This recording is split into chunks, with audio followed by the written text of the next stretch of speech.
Coming up next, from San Fran Freak Show, the Savage Nation, from Talk 910 KNEW.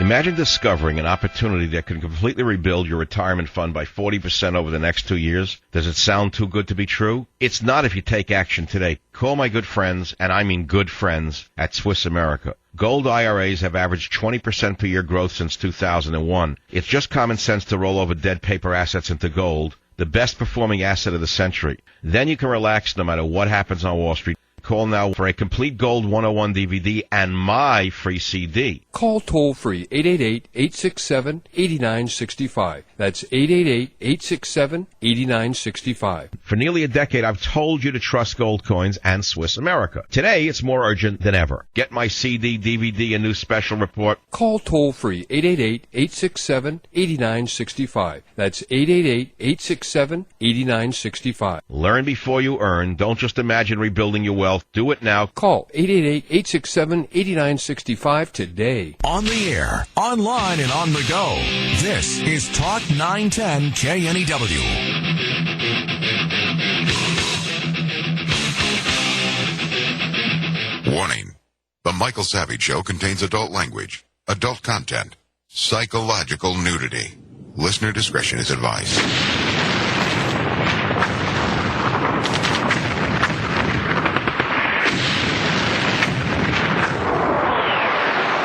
Now, America's most exciting radio talk show, The Savage Nation. Here is Michael Savage.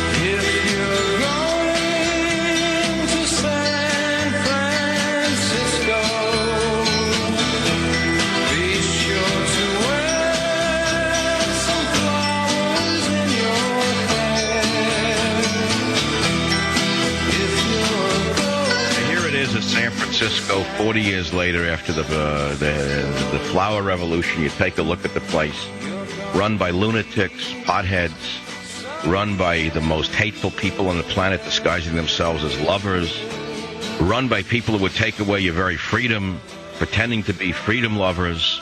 Welcome to the Savage Nation. Now, here's one for the records. You know, with Obama and his gangsters in power, with street thugs from Oakland who made their career attacking police, now in environmental positions, who want to take away our freedom of speech and take away radio itself and make it into a Chavez-like nation. You'll hear more about that later. It's a wonder that the people are this blind, deaf, and dumb, but I'm not that surprised. I know that Americans are basically blind, deaf, and dumb. That's how most people are.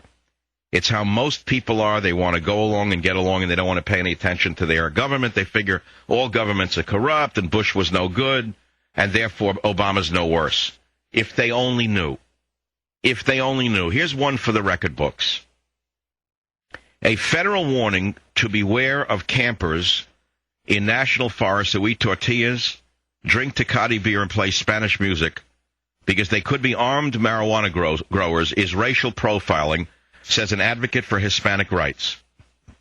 These warnings were issued Wednesday by the U.S. Forest Service because of the large amount of marijuana being illegally cultivated in Colorado's national forests. You see, they found 14,000 plants in the Pike National Forest.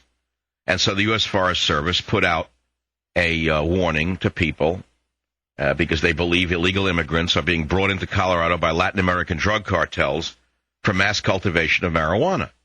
And so a law enforcement officer of the U.S. Forest Service in Colorado said warning signs of possible drug trafficking include the following: tortilla packaging, beer cans, Spam, tuna, Tecate beer cans, and campers who play Spanish music. Make sense to you? Well, right away, the so-called civil rights organizations, which I've told you for years, most civil rights organizations are not what you think they are. Polly Baca, co-chairwoman of the Colorado Latino Forum, said that it's racial profiling. And she said it puts Hispanic campers in danger. Did you hear what I just said to you? The warning signs were included in a slide presentation put together for drug agents in Colorado and the public. And he said, these signs may not represent criminal activity, but are indicators, and he urged any campers who encounter long-term campers meeting such a profile to hike out quickly and call the police. He said, our goal is not allow organizations using foreign nationals or any other persons involved in illegal drug production to take over our national forests. But the Hispanic front groups said that this is appalling. And she's appalled that anyone from the federal government would say anything like that. Marvin Correa, spokesman for the so-called Colorado Immigrant Rights Coalition, added her words and said, they're painting an unfair stereotype of Hispanics. Of course, they don't want to acknowledge the fact that the recent discovery was the second largest drug seizure this summer in Colorado. In July, authorities spent more than 24 hours clearing another marijuana growing operation in Pike National Forest.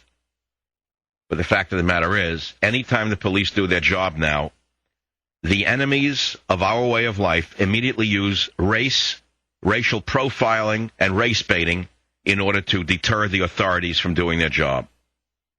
And I don't blame the American people for turning away from the diversity czars and the other czars that Benito Obama has put in place. Benito Obama has put in one czar after another, including a man named Mark Lloyd, who is the new FCC diversity czar, who loves Chavez's Venezuela's incredible democratic revolution. And he would like to see all American radio in the hands of the government, meaning himself. This doesn't alarm you because apparently you're an American, and Americans cannot get enough of Mickey Mouse and Donald Duck. And when the real when the real demagogues appear, you're still fighting the last war. And that's why I don't blame you in a way. Living well is the best revenge. I recognize that. I do my job. I close off the lights. I leave the studio and I lead a life. Or before the show, I try to do a regular life as well. So before I came here, I went for a bike ride in the streets of San Francisco. Hot day, murderously hot, very unusual. Happens every year this time of the year. Late August, early September heat wave. I checked my calendars going back 10 years. Same thing almost to the week. Heat wave, end of August. Then it gets cold and the schmucks then jump up and say, global warming, global warming. We got to have the government take over the climate change problem. Hot day, horrible. Go for a bike ride. See a little crowd on the corner of Broadway and Sansome, auto accident. Japanese car hit by a taxi cab. Back wheel broken off. Taxi driver sitting in a neck brace. Other driver dazed on the sidewalk. The usual crowd of passerbys, the retired, the bum, the welfare recipient, and the talk show host before their job on the air. And I started to talk to a guy next to me. He didn't speak any English. I thought he might. I was trying to be diverse about it. Instead, he coughed, and I realized I might get tuberculosis, so I pedaled a little further away from him. He continued to cough, and I continued to watch. Took 3 hours for the police to clear the corner. Now, in any other city, it would have taken 10 minutes for them to haul the cars away. But, oh, no, they had to first do photographs, then they had to do investigation. Then the big chief had to come out from the fire department. He had to come out and watch them throw sand on the glass. Meanwhile, the cars tying up traffic, the wrecked cars. About an hour later, the next fire level pulls up in the red car with the lights. He gets out with his assistant. They look at the glass on the road. I figure that's a retirement that'll cost the city $1 million between the two of them by the time they get through with us. And then I amble on, go down to Fisherman's Wharf, go to the beach. I watch the tourists frolicking in the ice water. I see one of the swimmers in the bay, and I said, what's about 59 degrees? He said, no, it's a little warmer. He said, try a wetsuit. I said, all right, I'll try a wetsuit. That's all. I'll try a wetsuit. I'll try a wetsuit in the next life. I'll try a wetsuit. I did try a wetsuit. It's not bad. There's something slimy about a wetsuit. It's not like eating calamari. It's like becoming a calamari. I can't get into it. So, I mean, you know, I never wanted to be a human calamari. I mean, Ringling Brothers is dead, so to speak. Come back, go to the studio, get dressed, take the shower. Then it's Friday, hot Friday. I got to tell you, one thing I love about San Francisco is the Italian neighborhood called North Beach and the restaurants. And it ranges basically up from Broadway all the way down to Fisherman's Wharf. I mean, you got the best food in the world here. I got to tell you something. And here's the beauty. There's two kings of the restaurants in this area. There's Alioto's on the Wharf, a North Beach restaurant in North Beach, and I don't make any bones about it. They're my friends. I eat there. They're nice people, but the food is great, or I wouldn't mention it. You know me by now. Then you got many queens. You got little places in North Beach, little Italian places that are something out of Hemingway's A Movable Feast. And I'm not going to name any, but virtually every one of them is good. But you got to know when to go in and where and what the specials are. So today I'll give you an example. There's a little place, the special on a Friday is fried calamari, and then another dish is the halibut. I have never eaten as good baked halibut in my life. Well, since I've been a kid, my mother used to make it. God rest her soul. So I go into that place. I had the halibut. My producer's there. He had the calamari. And next to me are three Italian gentlemen. And we got to talk. He said, "Oh, you're Michael Savage. I invited you to a party." A very nice interchange. I got to tell you something. I'm not going to mention their names.